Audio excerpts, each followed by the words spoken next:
Hi friends, welcome back to my channel. In today's video, I'm going to show you how to enable the media visibility feature on WhatsApp. If you're new here, don't forget to subscribe and give this video a thumbs up. Now let's dive in. Step 1. First, unlock your Nothing phone and open the WhatsApp application. Once inside, you'll see the main screen with your chats menu. Step 2. Now, look at the top right of your screen, where you'll find 3 vertical dots. This is the menu icon. Tap on them. Step 3. Next, locate the Settings option and tap on it. Step 4.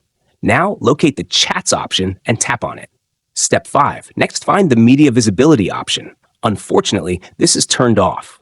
Step 6. For the last and most important step, select the Media Visibility option to turn it on instantly. This will show newly downloaded media in your device's gallery. If you found this tutorial helpful, don't forget to give it a thumbs up and subscribe to my channel for more great tips. Thanks for watching.